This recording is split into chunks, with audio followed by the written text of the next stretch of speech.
I still have the text. It came in at 2:14 p.m., August 4th, 2009. It was just this photo. My sister Leticia and her boyfriend Joseph smiling on a boat holding up a fish. Her text just said, "On best day ever." I texted back, "Love it. Be safe." She never read it. For 15 years we thought they'd drowned, until an old recluse died and the bank sent an appraiser into his basement. If this story resonates with you, or if you've ever felt that pull of a mystery that just won't let you go, leave a comment below. Sometimes just sharing the burden makes it a little lighter. My name is Aaliyah, and Leticia was my little sister. She was 23 in 2009, just graduated college, and she was so bright. That's the only word for her. She vibrated with life, and she was deeply in love with Joseph. He was a good man, steady, kind, an Eagle Scout, the kind of guy who knew how to read a map and change a tire. They were reliable. They were safe. That's what's haunted me for 15 years. They weren't reckless. Leticia was a state champion swimmer in high school. Joseph had been on fishing trips since he was old enough to walk. The idea that they just fell out of a boat, it never, ever sat right with me. When they didn't check in by that night, I wasn't worried. Not really. Reception is spotty in northern Wisconsin. But when I woke up the next morning to a frantic call from my mother, I knew. That kind of panic, you feel it through the phone lines. We drove 8 hours north to the rented cabin on the lake. The police were already there. Search and rescue was on the water. It was chaos. For 3 days we sat in that damp rented cabin staring at the lake as helicopters circled and boats crisscrossed the water. On the third day, they found the boat. It was empty, drifting in a patch of reeds on the far side of the lake near a massive undeveloped tract of land. There was no sign of a struggle. The cooler was still there. The tackle box was open. Leticia's sweatshirt was folded on the passenger seat. The keys were in the ignition. It was like they had just vanished, evaporated. The sheriff, a man who looked worn down by too many hard winters, sat with my parents and me. He explained cold water shock. He said if one of them fell in, the other would have instinctively jumped in to help, and the cold would have taken them both in minutes. The lake. She doesn't give up her dead easily, he said, staring out the window. And that was it. The case was closed. Accidental drowning. My parents, it broke them. My mother retreated into a world of prescribed medication and old photo albums. My father threw himself into work, becoming a silent ghost in our family home. But I got angry. I printed that selfie, the last photo, and I kept it in my wallet. I looked at it every day. I couldn't accept it. I called the sheriff's office every month for the first year. I pointed out that Leticia was a competitive swimmer. I pointed out that Joseph was trained in wilderness survival. It didn't matter. They were gone. We held a memorial, stood by the shore of that cold, gray lake, and threw flowers into the water. It felt like a lie. For 15 years, my life moved forward, but I was anchored to 2009. I got married. I had a son. I named him Joseph. Every August 4th, I'd sit on my porch, look at that photo, and whisper, "I'm sorry," to that unread text. I'm sorry I wasn't there. I'm sorry I let them go. We all knew about the recluse. The locals called him the Trapper. His name was Arthur Coleman. His property was the one bordering the reeds where they found the boat. He owned hundreds of acres of dense, dark woods. Back in 2009, the police questioned him, of course. It was standard procedure. I remember demanding they search his land. They said they did a cursory check. Coleman, they told me, had a rock-solid alibi. He was in Green Bay, over 2 hours away, at a farm supply store the entire morning. He had receipts. He was just a weird, nasty old man, they said. He threatened to shoot anyone who trespassed. The police shrugged. We can't just tear his property apart because he's unfriendly, ma'am. For 15 years he lived out there, and my sister, she was in the lake. That's what I was told. Then 3 months ago I got the call. It was a cold Tuesday in November. A number I didn't recognize from a Wisconsin area code. My heart seized up. Is this Aaliyah? A man's voice asked. My name is Detective Miles. I'm with the Vilas County Sheriff's Department. I'm calling about your sister, Leticia. I dropped the coffee mug I was holding. It shattered on the kitchen floor. 15 years, and just like that, I was back in that damp cabin.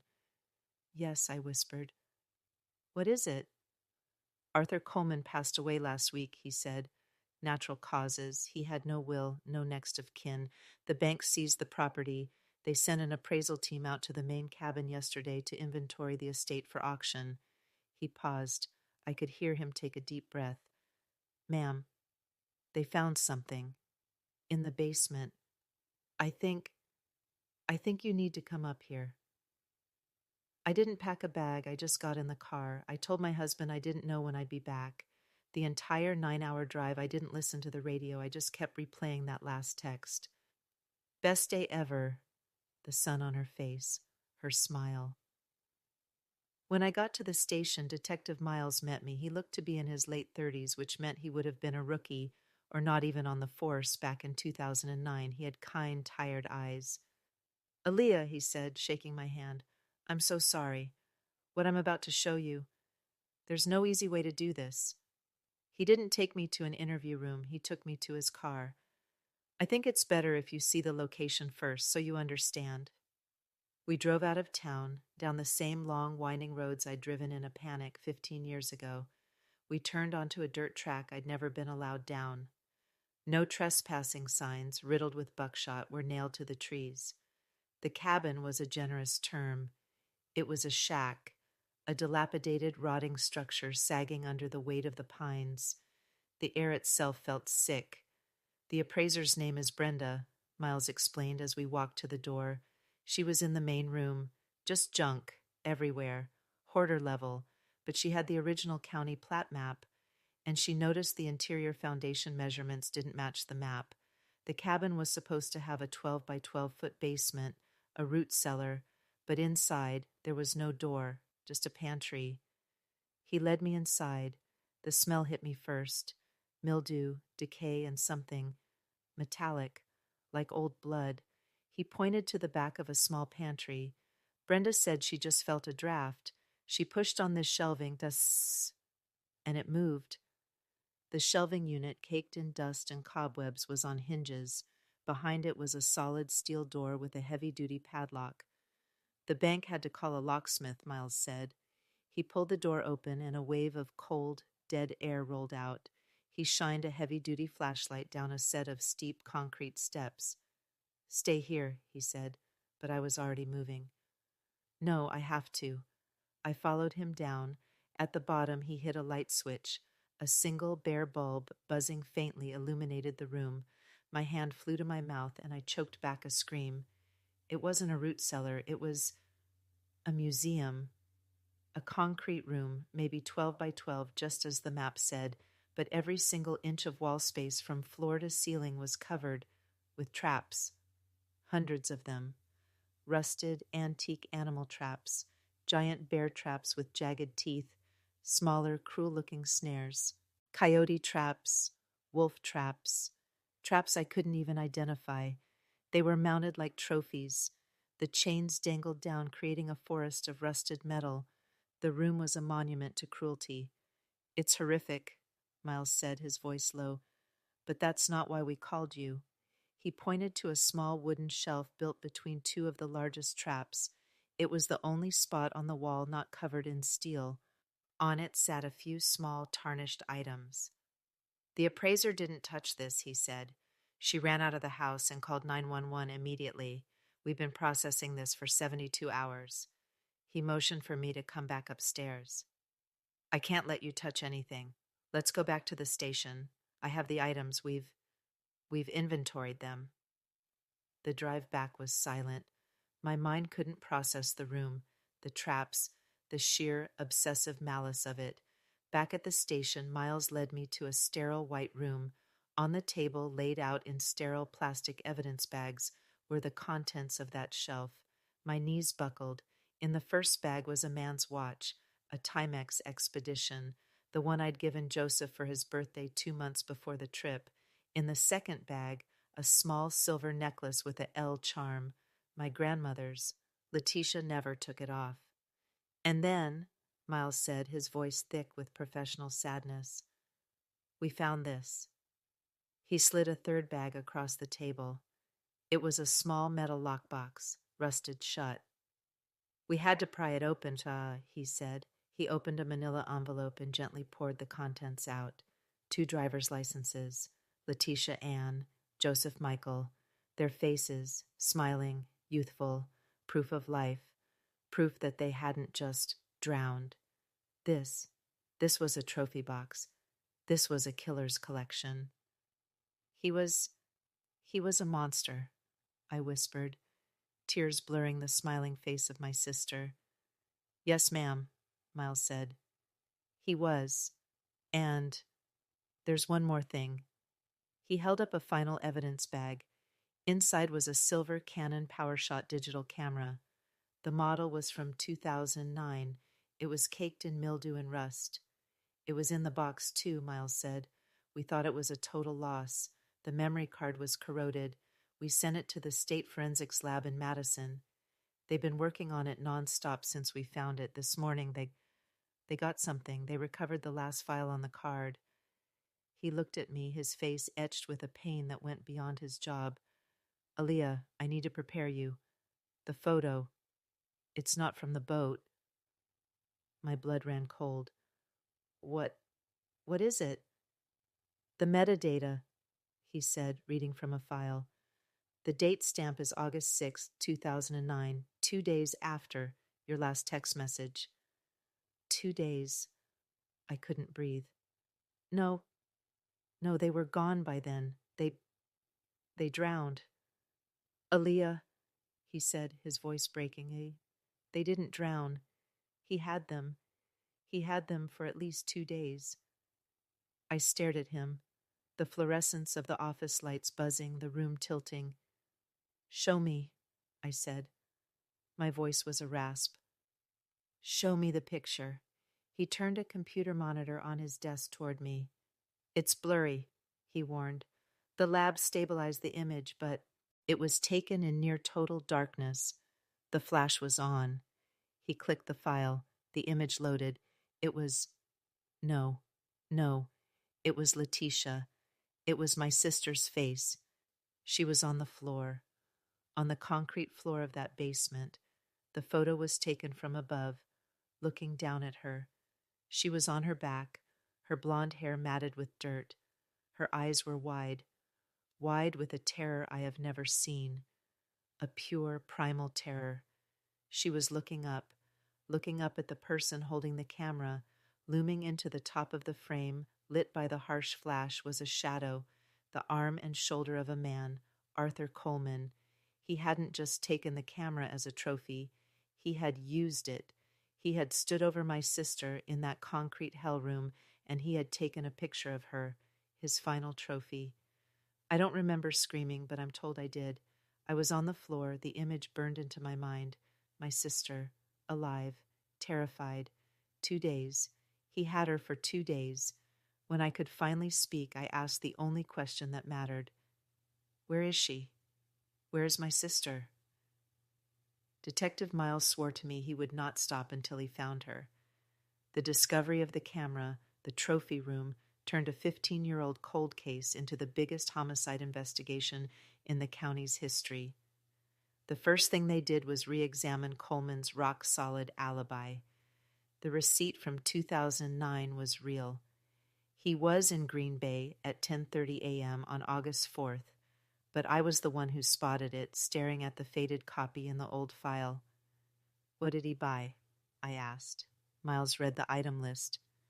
Trap components, wire, and 3 50-pound bags of lye. Lye. My stomach turned. What time was my sister's text? I asked, though I knew the answer.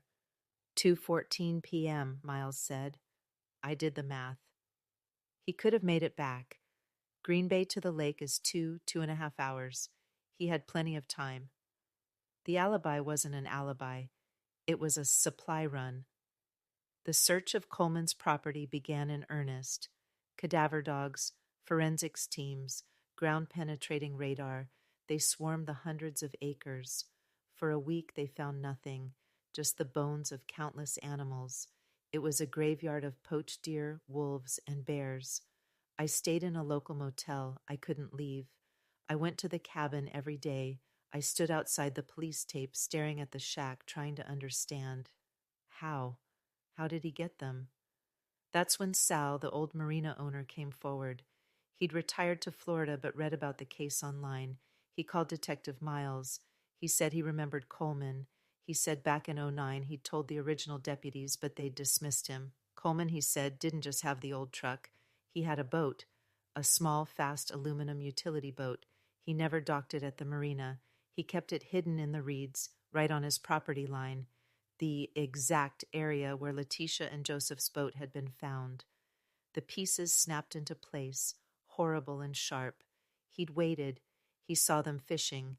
Maybe they drifted too close. He saw them as trespassers. He went out in his boat, intercepted them. Maybe he pretended to be friendly. Maybe he disabled their boat. He was an older man. They wouldn't have seen him as a threat.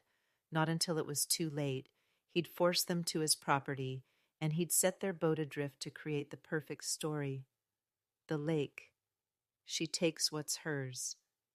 He'd used the lake as his accomplice. I walked the property line with Miles. We found the rotted remains of the boat exactly where Sal said it would be, swallowed by mud and weeds.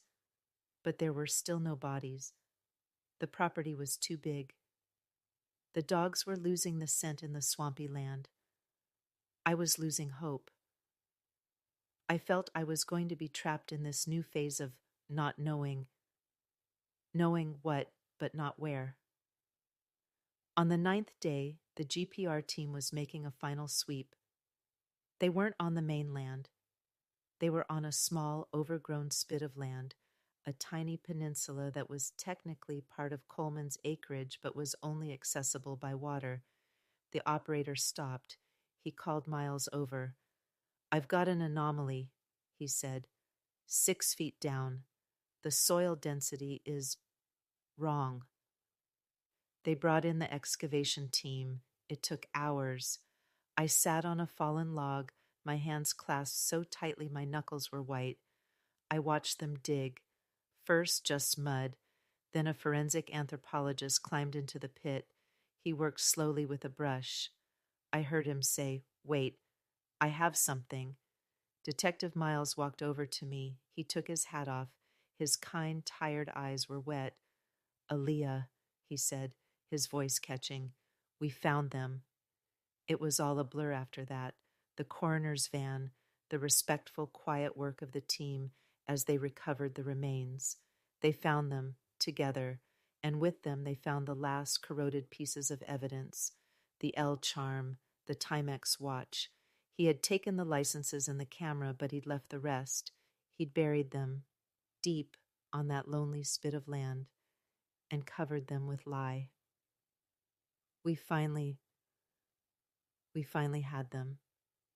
We brought Leticia and Joseph home. We had a real funeral. We buried them side by side in the cemetery by the church I grew up in. My parents, it was the first time I'd seen them truly cry in 15 years. The numbness had broken.